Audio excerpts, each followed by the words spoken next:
നമ്മുടെ ചുറ്റുമുള്ള ചില മനുഷ്യർ, വലിയ ബിരുദങ്ങളില്ലാത്തവർ, വിദ്യാഭ്യാസമില്ലാത്തവർ, പദവികളില്ലാത്തവർ, പണമില്ലാത്തവർ, നമ്മിൽ ചിലർ സൃഷ്ടിച്ച അളവുകോലുകളിൽ അയോഗ്യരായവർ, മറ്റുള്ളവരുടെ സങ്കടങ്ങൾ തിരിച്ചറിയാനും വിശക്കുന്നവനെ അറിയാനും പ്രകൃതിയെയും മനുഷ്യർ ഉൾപ്പെടുന്ന ജീവജാലങ്ങളെയും മനസ്സിലാക്കാനും പ്രത്യേക ബിരുദങ്ങൾ ആവശ്യമില്ലാത്തവർ. അവരുടെ യോഗ്യത തലച്ചോറിലെ അറിവുകൾ മാത്രമല്ല, ഹൃദയത്തിൻ്റെ തികവ് കൂടിയാണ്. വലിയ ബിരുദങ്ങളുടെ തിളക്കമില്ലാത്തവരിലും മണ്ണിനെയും മനുഷ്യരെയും അറിയുന്ന വലിയൊരു വെളിച്ചമുണ്ട്. അവരെ തിരിച്ചറിയാം, ആദരിക്കാം. കാരണം അവർ മനുഷ്യരൊരുക്കിയ യോഗ്യതകളില്ലാത്ത, എന്നാൽ നന്മ കൊണ്ട് ലോകം കീഴടക്കിയ യഥാർത്ഥ യോഗ്യരാണ്. അർഹിച്ച ഉയരങ്ങളിലേക്ക് ചിലർ പറന്നുയരുമ്പോൾ ബാക്കിയാവുന്നത് ഒരു വലിയ ശൂന്യതയാണ്. ആ ശൂന്യതയ്ക്ക് പിന്നിൽ അവർ നമ്മിൽ നിറച്ചുപോയ സ്നേഹത്തിൻ്റെയോ പരിഗണനയുടെയോ സൗഹൃദത്തിൻ്റെയോ ആഴമുണ്ട്. അവരുടെ വിജയത്തിൻ്റെ പ്രകാശങ്ങളിൽ ആ ശൂന്യതയെപ്പോലും പുഞ്ചിരിയോടെ സ്വീകരിക്കുവാൻ നമുക്ക് കഴിയുന്നിടത്താണ് സ്നേഹത്തിൻ്റെ മഹത്തായ ഭാവം നിറയുന്നത്. നമുക്ക് പ്രിയപ്പെട്ടവർ തങ്ങൾ അർഹിച്ച ഉയർച്ചയ്ക്കൊപ്പം അവർ ഉണ്ടായിരുന്ന ഇടങ്ങളിൽ നിന്നും അകലേണ്ടി വന്നേക്കാം.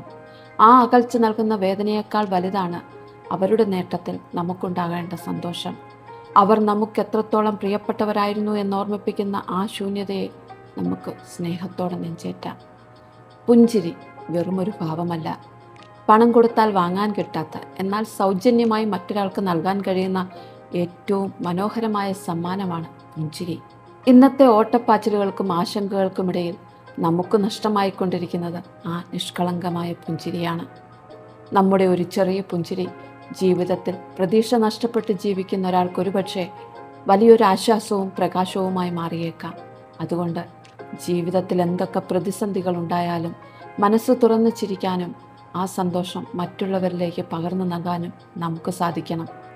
നമ്മുടെ ബോധ്യമാണ് നമ്മുടെ കരുത്ത്, അല്ലേ? ആ ഒരു നിമിഷത്തെ കാത്തുനിൽപ്പ് തോൽവിയല്ല, ശരിയായ ദിശ കണ്ടെത്താനുള്ള വിവേകമാണ്. തിരുത്തലുകൾ വരുത്താൻ കാണിക്കുന്ന ആർജവമാണ് ഒരാളെ കൂടുതൽ മികവിലേക്കും തികവിലേക്കും എത്തിക്കുന്നത്. തെറ്റുകൾ തിരിച്ചറിഞ്ഞ് അത് തിരുത്തി പുതിയ വെളിച്ചത്തിലേക്ക് മുന്നേറാനാകണം നമുക്ക് ഓരോരുത്തർക്കും. ചെയ്യുന്നതിലല്ല, ചെയ്യുന്നതിനോടുള്ള നമ്മുടെ മനോഭാവങ്ങളിലും ബോധ്യങ്ങളിലുമാണ് നമ്മുടെ വിജയം ഒളിഞ്ഞിരിക്കുന്നത്.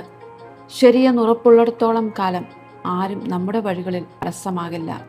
സധൈര്യം മുന്നോട്ട് നടക്കാം. സുഹൃത്തുക്കളെ, ഇതെൻ്റെ ഒരു പുതിയ ചാനലാണ്. ജീവിത കഥകളും ജീവിപ്പിക്കുന്ന കഥകളുമാണ് ഞാൻ ഇതിലൂടെ നിങ്ങളുമായി പങ്കുവയ്ക്കുന്നത്. നിങ്ങൾക്കിഷ്ടമായെങ്കിൽ ദയവായി ലൈക്കും ഷെയറും സബ്സ്ക്രൈബും ചെയ്യുക. എല്ലാവർക്കും നല്ലൊരു ദിനം ആശംസിക്കുന്നു. Thank you.